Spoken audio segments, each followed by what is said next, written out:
Thank you, Madam Chairman, and thank you all so much for being here. I just think that this is very important because everywhere I go, the first thing I hear from every business person I talk to, no matter where I go, is access to credit. And access to capital from whatever business person I'm talking to. My husband and I own two businesses. You know, and everybody I know owns something and they can't get credit. You know, Mr. Shea, you talk about the fact that you say that the 7A loan program should go from $2 million to $5 million. Is that what you say? I don't disagree.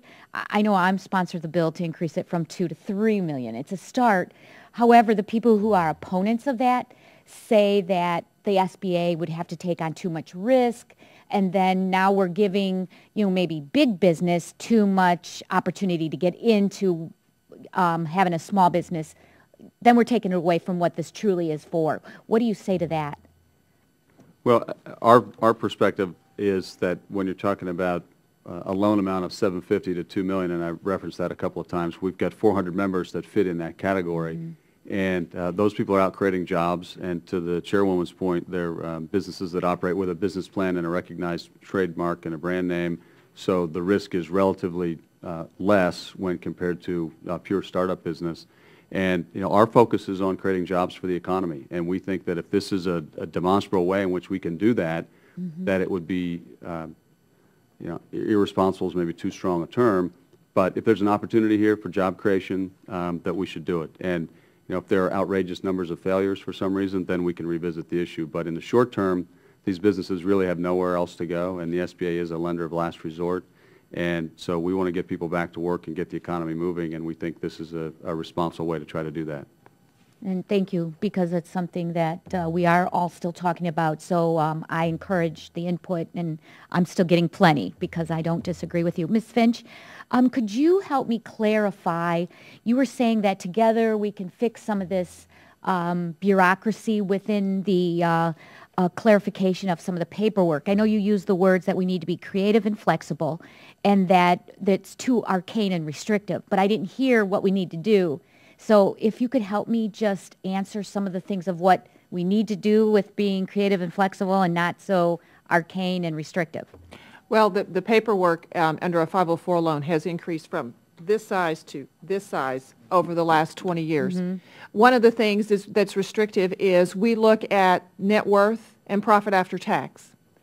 And those figures could be increased to allow more, and they're still small, would still allow more small businesses into our program. That could be increased, okay. Definitely.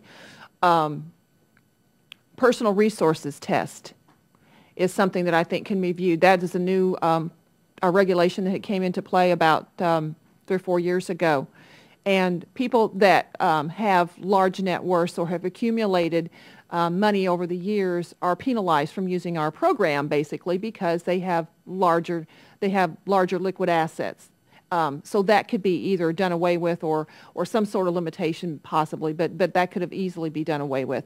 It's the little things that have crept into our program that have made it much more difficult for small businesses to become eligible. Okay. Well, and just so you know, this administration has a great technology department, and because of so many of us who want to decrease bureaucracy, we have now created, and if any of you out there have done FAFSA forms for student aid, I used to do 3 a year, and they're very awful. Now they will be done almost with a click of one click. So we're hoping that with a lot of your input, we'll be able to do the same thing with this.